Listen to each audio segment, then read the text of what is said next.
Hacías alusión, Vivi, a la encuesta CEP. En este minuto precisamente se entregan los resultados de la encuesta correspondiente al mes de enero de 2020 y es bien importante poner atención a los resultados, entendiendo que esta es una de las encuestas más importantes a nivel nacional. Ricardo González es el encargado de entregar los resultados. Lo escuchamos.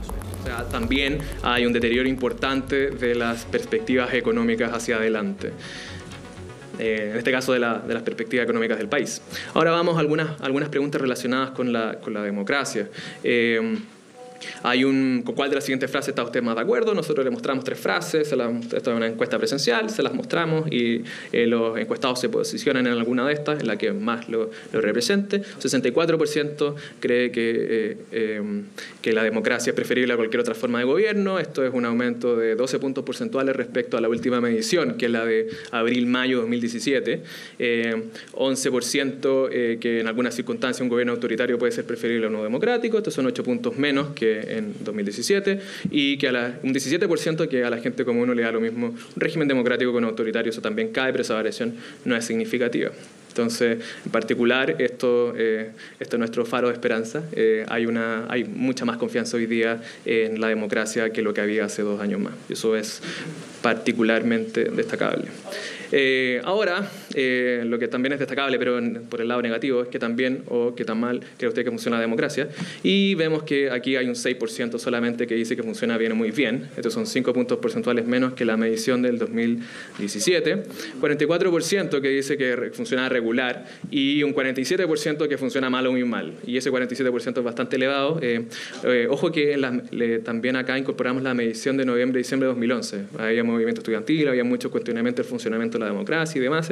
Esto no había sido así de elevado, esta percepción negativa, nunca, desde que nosotros llevamos este registro, que tampoco no es tan antiguo, tiene algunos 8 o 9 años. Algo sobre expectativas dentro de 5 años, que tan bien o que tan mal cree usted que funcionará la democracia en Chile.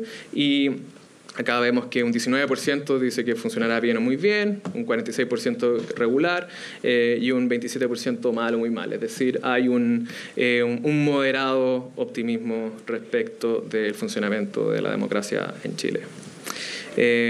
Una pregunta tradicional de la encuesta del CEP es la confianza.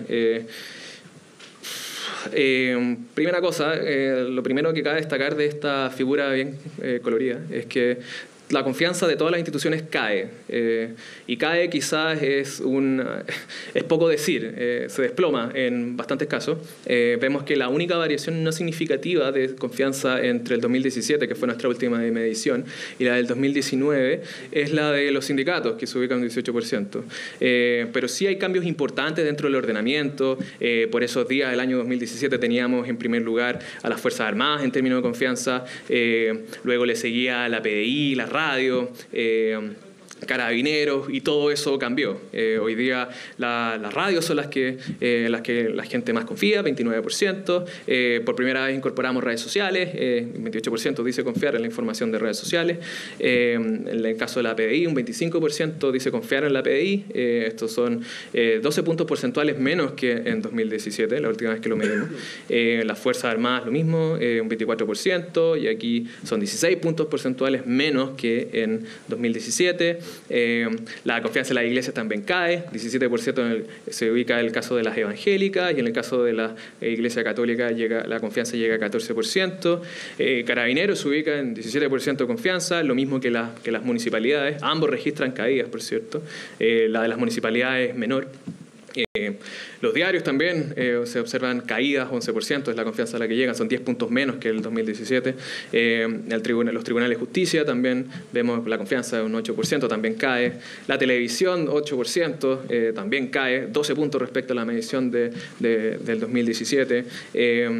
Y así, al final tenemos al gobierno con un 5% de confianza, al Congreso con un 3% y los partidos políticos con un 2%. Cabe recordar que el margen de error de la encuesta es de 3%, por lo tanto podríamos decir con toda certeza, de acuerdo a los datos de la encuesta, que nadie confía en los partidos políticos ni en el Congreso. En la presentación de la página web hay unas bonitas láminas de la evolución de esto. Nosotros tenemos registro de esta pregunta desde el año 2002. Entonces hay unas bonitas láminas respecto a la evolución temporal en un periodo largo respecto de esto. Este sin duda es uno de los grandes temas que tenemos que mirar, evaluar y como sociedad. ¿Usted cree que en el momento actual Chile está progresando, estancado, en decadencia? Esta es una pregunta tradicional del CEP, la hacemos del año 90. Vemos que hay un 6% que dice que está progresando. Esto es una caída bien importante, una caída desde el 23% en mayo del 2019 y nunca había alcanzado niveles tan bajos en esos 30 años de mediciones. Un 32% dice que está en decadencia de nuevo. Nunca había habido una percepción tan negativa respecto del momento actual, nunca en estos 30 años de mediciones. De hecho, el antecedente anterior a esto era el 24% de julio-agosto de 2016, en la mitad del gobierno de Michelle Bachelet. Y un 61% cree que el país está estancado y no hay variación respecto de la medición de mayo. ¿Okay? Entonces, en general, el panorama es bastante negativo, sobre todo en las percepciones asociadas al país. Vemos que la confianza en las instituciones se ha desplomado. También que hay percepciones negativas asociadas a la situación económica del país. Si bien es cierto, las percepciones asociadas a la situación económica personal son moderadas, pero se observan con algo más negativamente hacia adelante. ¿Okay? Identificación política a nivel de politización. Tenemos una pregunta también tradicional. Les preguntamos a las personas con qué partido se identifican. Ponemos una lista, pero además si el partido preferido no está en la lista, también lo invitamos a mencionar. Hay muchos partidos. Tenemos tantos partidos como nunca hemos tenido en la historia, al menos desde el retorno a la democracia, y vemos que hay un 14% de las personas que se identifican con los partidos políticos. No es sorprendente si lo comparamos con la cifra con las que, ¿no es cierto?, la cifra de confianza en los partidos políticos que mostré inicialmente. Esto es una caída de 5 puntos porcentuales respecto de mayo.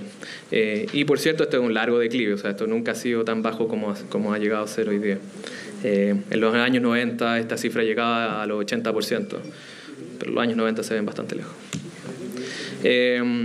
Respecto a las posiciones políticas, esta también es una pregunta tradicional que hacemos desde los años 90. Posiciones políticas, y vemos que hay un 7% que se identifica con la derecha o centro-derecha. Estos son 7 puntos porcentuales menos que en la encuesta de mayo. Se mantienen en 15% las personas que se identifican con la centroizquierda, y se mantienen, hay variación significativa más bien, quiero decir, con aquellas personas que se identifican con el centro. Hay un 6% que se identifica con el centro, y por último un 72% no se identifica con ninguna posición. Estos son 8 puntos más que en la medición anterior. Hay, también otra de las cosas que medimos habitualmente, el consumo de información política, y aquí hay cosas bastante interesantes. Ahora, siempre vemos que en general, habíamos mostrado en la encuesta CEP, que las personas consumían poca información política. Y de hecho nuestros datos comparados muestran de que Chile es uno de los países donde menos se conversa de política. Ahora eso ha cambiado. De hecho vemos acá en esta lámina que un 15% en diciembre declaró conversar en familia sobre política frecuentemente. Un 14% lee noticias sobre política, el 14% conversa con los amigos, el 13% sigue los temas políticos con frecuencia en redes sociales. Y lo interesante, de nuevo, aquí no se va a ver levemente, pero se puede notar acá hacia el final que hay un aumento. Y esto es particularmente novedoso. Insisto, Chile no era un país que en contexto comparado las personas conversaran frecuentemente de política, y eso hoy día está pasando con más frecuencia que lo que pasaba en mayo del 2019 al menos. Bueno, acá está lo que les contaba, el módulo especial de esta oportunidad, crisis social. Razón por la cual les pido que me tengan paciencia, esto viene un poco largo, pero viene interesante. Primero, partimos preguntando por las emociones. Nos parecía interesante investigar sobre eso, qué emociones se gatillaban en los encuestados, tanto en el momento cuando empezaron las manifestaciones como en la actualidad, es decir, en el momento en que se desarrolló la encuesta. Entonces, por eso acá vienen dos preguntas, ¿okay? No es que se haya hecho así en la encuesta, sino que se hacían preguntas individuales, pero por motivos de presentación y por comparabilidad vamos a presentar los dos al mismo tiempo. Entonces, la primera pregunta es cómo se sentía usted acerca de cómo estaban las cosas en el país en el momento en que comenzó la crisis en octubre del 2019. Y después, y a eso le decíamos cómo se sentía usted, si se sentía enojado, grados de enojado, muy enojado o poco enojado, nada enojado, asustado también, con las mismas categorías de respuesta, y también esperanzado. Probamos con esas tres en estos dos contextos, justo al inicio de la crisis y después ya en el momento en que se hace la encuesta. Los resultados son los siguientes. Un 46% decía sentirse muy o bastante enojado al igual de las manifestaciones, y un 50% dice sentirse enojado en la actualidad. O sea, sube la percepción de rabia con el paso del tiempo. En el caso de estar asustado, vemos un 35% que dijo sentirse asustado, o bastante o muy asustado, en el inicio de la crisis, y eso disminuyó a 31% en nuestro encuestado. Por último, en esperanzado, teníamos un 37% que dijo sentirse esperanzado, bastante o muy esperanzado, al inicio de la crisis, y eso cayó 3 puntos porcentuales en la actualidad, es decir, cómo se sentían en el momento en que nosotros realizamos la encuesta.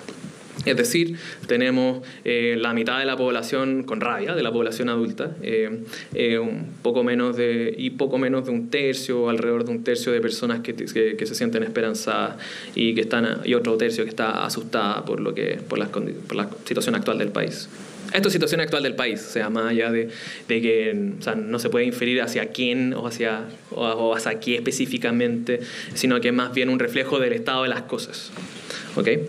Con respecto a las manifestaciones que empezaron en octubre, ¿usted diría que las las apoyó inicialmente, después no, o no las apoyaba inicialmente y después sí? 55% las apoya, un 7% inicialmente las rechazó pero después las apoyó, un 15% no las apoya ni las rechaza, y un 10% inicialmente las apoyó pero después las rechazó, y finalmente hay un 11% que las rechazó todo el tiempo. ¿Okay? O sea, podríamos decir acá que hay un poco menos de 2/3 que hoy día apoya las manifestaciones. Ahora, participación en manifestaciones. Un 21% dijo haber participado varias veces tocando una cacerola en la calle. Un 10% dijo que lo había hecho una vez. Entonces, en total hay un 31% que dice haberse manifestado de esa manera. Un 31% a nivel nacional. Eso no deja de ser un número importante. Y un 27% que ha asistido a una marcha. Un 17% que lo hizo varias veces. Y un 10% que lo hizo solamente una vez. Ahora, independiente de eso, también hay 7 de cada 10 personas adultas en Chile dicen no haber participado de las marchas y no haber tocado una cacerola en la calle. Eso también es importante destacar. ¿Cuánta información recibió de situaciones relacionadas a la crisis que comenzó en octubre a través de los siguientes medios? Esto nos parecía también interesante pensando en dos cuestiones. Una es lo que yo les mencionaba, de que en general el consumo de información política en especial es relativamente bajo. Y lo segundo es cómo esto se relaciona con la confianza que hay en los medios. Vemos que la confianza es bien variable, la confianza en la televisión cayó muchísimo, la confianza en la radio se mantiene alta, la de los diarios está en el intermedio, y la confianza también en las redes sociales está alta. Así que dicho eso, los resultados no son tan inesperados. Vemos que un 47% recibió mucha o bastante información a través de redes sociales. Un 40% recibió mucha o bastante información por televisión. Un 30% recibió mucha o bastante a través de las radios. Y por último, un 17% recibió mucha o bastante información a través de los diarios impresos o digitales. Otro tema que nos pareció interesante eran las eventuales tensiones familiares que podría haber generado entre las personas mayores y las más jóvenes de su familia, producto de la crisis de nuevo. Aquí un 14% dice que se generó mucha tensión entre las personas mayores y las más jóvenes de la familia, un 22% dice que bastante, un 21% que algo, 17% que poca y 22% que nada. Es decir, hay un tercio de la población adulta en Chile, que claro, hablamos de los jóvenes, pero son jóvenes adultos, ¿no es cierto? Todos mayores de 18, probablemente entre 18, 24, 18, 30 años, en los cuales declaran haber experimentado ciertas tensiones familiares con los miembros mayores y a su vez los mayores con los menores. De las alternativas que aparecen en esta lista, aquí pusimos una lista larga, bueno, no tan larga como la de los problemas, ciertamente, de cuáles creen que es la razón detrás de las manifestaciones pacíficas en Chile y la segunda más importante. Entonces el gráfico acá tiene las dos razones, la primera y la segunda, y además también está la versión agregada. Y en la versión agregada vemos que hay un 55% que dice que la alta desigualdad de ingresos. De hecho, el 38% considera que este tema es el más importante para explicar las manifestaciones, y hay un 17% que dice que es el segundo. Otros temas importantes son las bajas pensiones, el alto costo de la vida y la mala calidad de la salud y la educación pública. El resto de las otras razones son razones que tienen menos peso para las personas, digamos, los abusos de las empresas o del sector público, el desprestigio de los políticos, la inseguridad de los barrios, la violencia de las calles. Entonces, en general, son esas cuatro cosas las que las personas destacan como las razones tras las manifestaciones. Ahora también nos interesaba averiguar sobre quiénes las personas creían eran los responsables detrás de los incendios del Metro Santiago. También les dimos una lista y en general vemos que está todo relativamente... no igualmente dividido, pero todas las opciones tienen una cantidad de menciones similares, lo que de alguna manera significa que nadie tiene idea de nada de qué es lo que pasó. Independiente de eso, 19% dice que son organizaciones políticas chilenas, 18% que fueron las personas cansadas de los abusos y la desigualdad los que iniciaron los incendios en el Metro de Santiago, un 12% que es lumpen, un 12% de grupos minoritarios radicalizados, el 8% de los grupos organizados extranjeros, 7% de los grupos ligados al narcotráfico y hay un 3% que dice ninguno. También particularmente interesante es que hay un 12% que no sabe, no contesta, que reconoce legítimamente no saber. Pero es interesante de todas maneras que en la población esto esté más o menos dividido y no haya como un evidente responsable de todo esto. Bueno, esto sigue siendo una incógnita hasta el día de hoy. Hicimos la misma pregunta respecto de los saqueos ahora, de supermercados y comercio, y hay también algo de...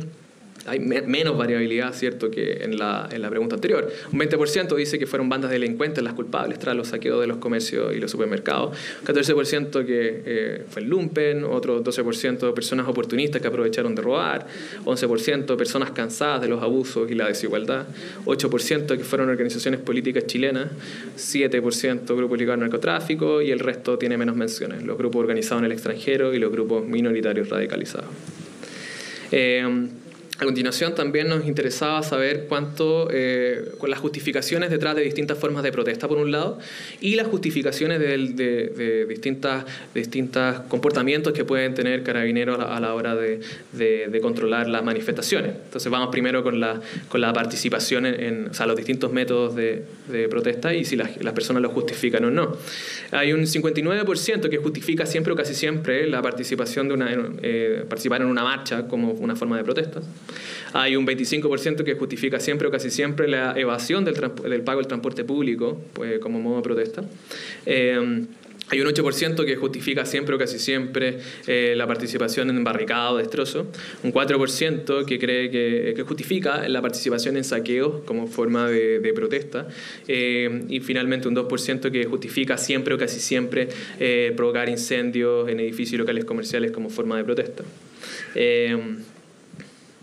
Y ahora lo que les mencionaba respecto de carabineros, en el caso para controlar la violencia en las manifestaciones. Aquí hay lo voy a leer al revés, hay un 57% que nunca o casi nunca justifica que carabineros use la violencia, use la fuerza contra un manifestante violento. Un 70% que dice que nunca o casi nunca carabineros justificaría que carabineros utilice los gases lacrimógenos. Y hay un 81% que dice que nunca o casi nunca se debería justificar que carabineros dispare balines de goma o perdigones. Aquí una pregunta relacionada con los carabineros, ¿no es cierto?, en particular con la violación de los derechos humanos. Aquí hay un 64% que cree que frecuente o muy frecuentemente los carabineros violaron los derechos humanos durante la crisis que comenzó en octubre. Entonces, estos son 2 de cada 3 personas adultas en Chile. Y un porcentaje menor, pero sigue siendo la mitad del país, cree que muy frecuentemente los militares violaron los derechos humanos bajo el estado de emergencia durante la crisis.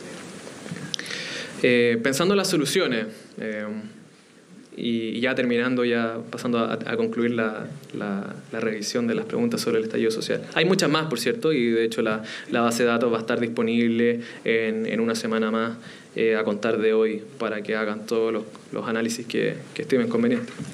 Pensando en los problemas del país hoy, ¿cuál diría usted que es la mejor forma de solucionarlo y cuál sería la segunda mejor? Esto también es una lista cerrada, una lista que nosotros le dimos. Y vemos que hay un 40% que dice que hay que hacer reformas a las leyes para realizar cambios estructurales. Un 37% que dice que una nueva constitución podría ser la primera o la segunda mejor forma de hacerlo. Un 37% que dice que son los cabildos para generar cabildos para escuchar las demandas de las personas. Y un 34% que dice reformas para mejorar la calidad de los servicios públicos, y más abajo se ubican otras medidas posibles, un aumento importante de las transferencias de dinero, reformas para mejorar la calidad de la política, que pareciera necesaria dadas los bajos niveles de confianza, pero en fin, hay prioridades. También no lo voy a decir. No, es que era una cosa entretenida, que era, nosotros también, antes de la pregunta sobre las razones, habíamos preguntado sobre, antes de darle la lista, les preguntamos abiertamente a las personas como cuál cree usted que es la razón tras las manifestaciones, y podían decir lo que quisieran. Y esa lista no es tan diferente de la que les mostré previamente. Se menciona la desigualdad de los ingresos, se mencionan las bajas pensiones, se menciona los sueldos, el costo de la vida, se menciona la mala calidad de la educación y de la salud pública, y también se menciona algo que está en esta lámina de acá, que es ser escuchado. Por eso es que es importante que este 37% que dice que la mejor forma de solucionarlo es escuchando las demandas de las personas. Eso también está reflejado en lo que las personas esperan y entienden como causas de la crisis, que no fueron suficientemente escuchados por las autoridades. ¿Usted aprueba o rechaza una nueva constitución? Vimos en la lámina anterior que la nueva constitución marcaba un 37% de las preferencias, por lo tanto, obviamente, y dada la situación actual, la pregunta que cae de cajón es si aprueba o rechaza la nueva constitución. Ojo que también es importante que hay reformas a las leyes para realizar cambios estructurales, que no necesariamente pasan por un cambio constitucional. Eso, es importante tenerlo en cuenta. Un 67% dice aprobar la nueva constitución y un 13% dice rechazarla, y un relevante 20% no sabe y no contesta la pregunta. Eso también es importante considerar. Ahora, esto fue tomado en diciembre, falta mucho todavía para el plebiscito de abril, así que faltan las campañas y faltan todas esas cosas que modifican y esto además es con voto voluntario, entonces esto hay que filtrarlo por eventual participación electoral. Para redactar una nueva constitución, ¿usted preferiría que la hiciera solo un grupo de personas elegidas especialmente para esto, o un grupo que combinara parlamentarios y personas elegidas especialmente para esto? Y aquí también la visión es algo matizada. Un 44% dice que debería ser un grupo de personas elegidas especialmente para esto, y un 37% un grupo que combina parlamentarios y personas elegidas. Esta sería la equivalente a la convención constituyente mixta. Las diferencias son bastante estrechas y sigue habiendo un relevante 19% que no sabe y no contesta la pregunta. ¿Expectativas sobre la nueva constitución? Siempre es importante. ¿Cree usted que la nueva constitución pueda resultar este proceso probablemente ayude a resolver los problemas de Chile, o deje las cosas igual, o probablemente empeore la situación actual del país? Aquí un 56% dice que probablemente ayudará a resolver los problemas del país, un 25% dice que probablemente dejará las cosas igual, y un 6% que probablemente empeorará la situación actual. O sea, de nuevo vemos optimismo. Hay ciertas expectativas cifradas en la nueva constitución, pero ese optimismo es relativamente moderado. Por último, esta sección, a su juicio, en el momento actual, ¿usted preferiría líderes políticos que privilegien los acuerdos, sus propias posiciones? Esta pregunta la habíamos hecho en 2017, parecía relevante volver a repetirla. Y bueno, 78% piensa que se deberían privilegiar líderes políticos que logran acuerdos. Y un 14% que privilegian las posiciones propias. Y aquí hay cambios importantes. Vemos un 20 puntos porcentuales, de personas que dicen que privilegian los acuerdos. O sea, eso es un cambio relevante en estos 2 años. Y caen aquellos el número de personas que dice que deberían privilegiar sus propias posiciones. Y además, particularmente interesante, es que también caen los no saben, no contestan. Es decir, las personas tienen más claro hoy día que hace 2 años que era lo que esperaban de sus líderes políticos. Y es interesante de nuevo considerar, dado que sabemos la confianza de los políticos es casi cero. ¿Cómo valoraría usted la forma en que actuaron ya aquí, ya empezando ya a cerrar la presentación, ya vamos a las evaluaciones, después viene la evaluación presidencial y por último la evaluación de personaje? ¿Cómo valoraría usted la forma en que actuaron las siguientes personas e instituciones en respuesta a la crisis? Nos pareció interesante preguntar esto de nuevo porque buena parte de las evaluaciones hoy día están relacionadas, muy relacionadas con el desempeño durante la crisis. Y vemos que hay un 3% que cree que todo esto está ordenado por mal o muy mal, digamos, eso, por eso los números están un poco corridos. Dado que además también los números eran particularmente más grandes. Entonces, un 81% dice que lo califica como mal o muy mal al gobierno de Sebastián Piñera en su desempeño en la crisis. Un 80% lo califica como malo o muy malo en el caso del Congreso. 72% califica negativamente el desempeño de la oposición durante la crisis, similar al 70% que evalúa negativamente a los tribunales de justicia. 67% evalúa mal a carabineros durante la crisis, 61% evalúa mal a los militares durante la crisis y por último un 50% evalúa mal a los alcaldes durante la crisis. Brevemente, evaluación del gobierno. No vamos a hacer mucho detalle ni hablar sobre esto, vamos inmediatamente a la pregunta de aprobación.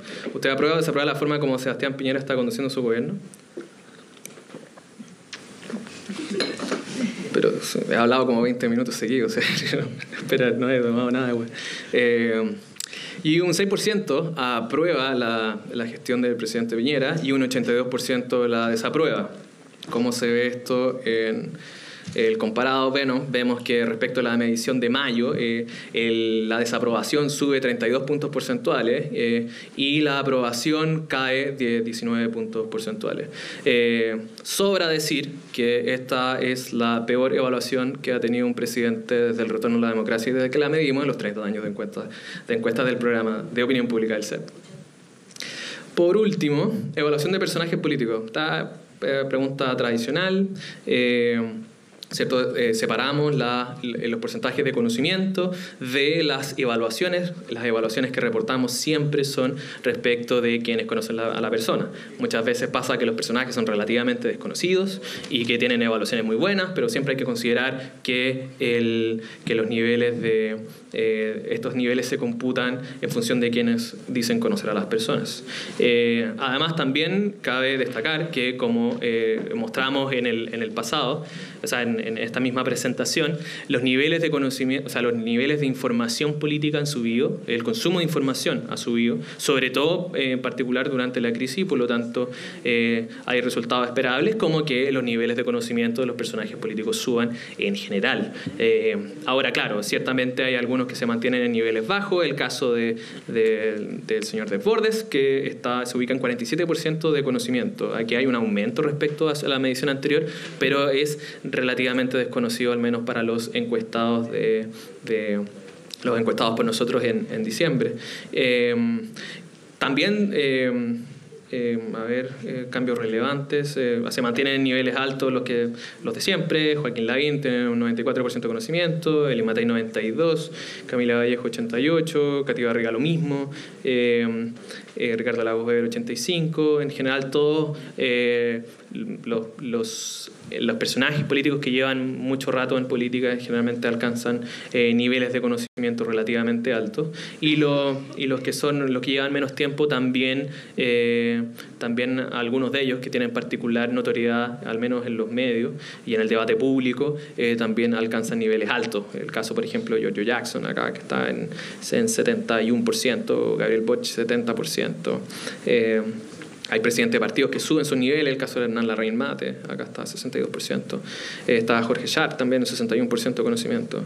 En fin. Y por último, la evaluación de los personajes políticos. De nuevo, esta evaluación se calcula sobre las personas que dicen conocer al sujeto en cuestión. ¿Okay? Entonces, siempre la base es variable, importante de considerar.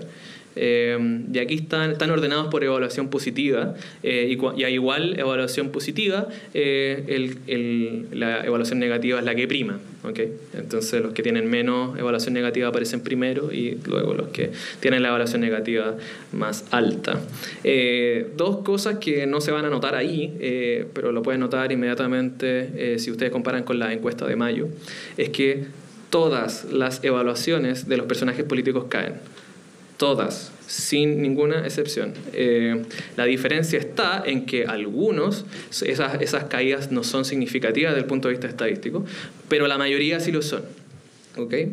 Y lo segundo que cabe destacar es que las evaluaciones negativas subieron bastante respecto de la última encuesta. O sea, estos números, por ejemplo, más de 70% de evaluación negativa, eso no lo habíamos observado nunca. Y ciertamente no en Sebastián Piñera, que precisamente no se ubicaba en esta parte del ranking, sino que mucho más arriba.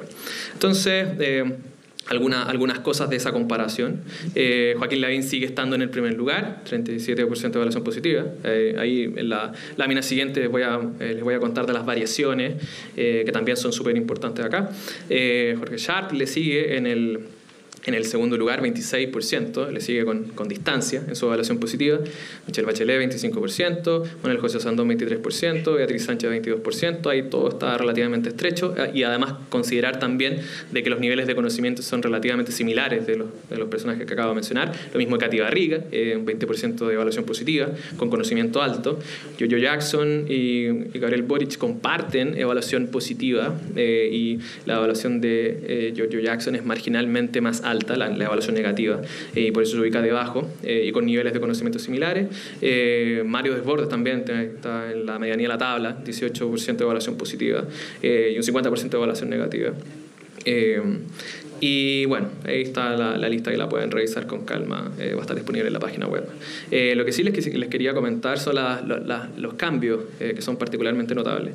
Ya les decía que en general todos y literalmente todas las personas por las que preguntamos en esta encuesta, todos caen respecto de la encuesta anterior. Por supuesto, hay personas nuevas que hemos incorporado por primera vez y no caen porque no son primera vez que la incorporamos, pero todos los que sí estaban incorporados previamente, todos caen sin excepción, salvo que hay algunos que tienen una variación que no es significativa en términos estadísticos.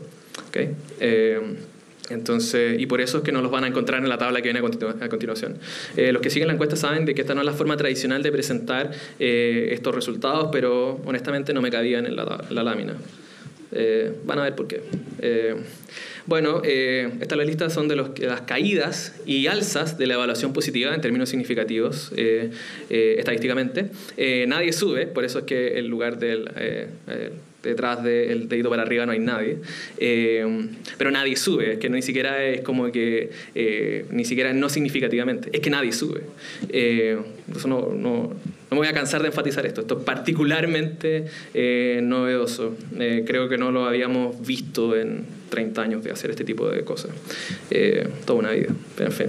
Bueno, Marcela Cubillos cae 28 puntos respecto de la medición de mayo y su evaluación positiva se ubica en 8. La de Sebastián Piñera cae 22 puntos y su evaluación positiva se ubica en 7. La de Liz Matei cae 21 puntos y se ubica en 14. La de Joaquín Lavín cae. Entonces, es particularmente interesante que a pesar de que cae 19 puntos, de las caídas más altas que hay en la encuesta, sigue liderando el ranking de los políticos mejor evaluados por los encuestados. 17 puntos cae la evaluación positiva de Giorgio Jackson, se ubica en 19.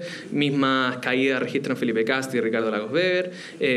15 puntos cae Katy Barriga, José Miguel Insulza. Algo menos cae Manuel José Sandón. De nuevo, son todas caídas de magnitud muy, muy importante. Esto es muy inusual respecto de las mediciones habituales en el CEP. Por ejemplo, acá si ustedes se preguntan por qué no está Mario Desbordes, es porque su caída no es estadísticamente significativa. No es porque no cupieran en la tabla. De hecho, esto no fue tan difícil fue algo complicado de armar, digamos, pero ahí está. Y eso es todo lo que les quería comentar hoy día. No sé, ¿hay algún espacio para preguntas? Si alguna. Por favor, siempre identifíquese el medio que trabaja, a pesar de que ya conozco a varios de ustedes, pero bueno, preguntas. Álvaro Bache, Canal 13. Lo mencionaste cuando estabas hablando de la caída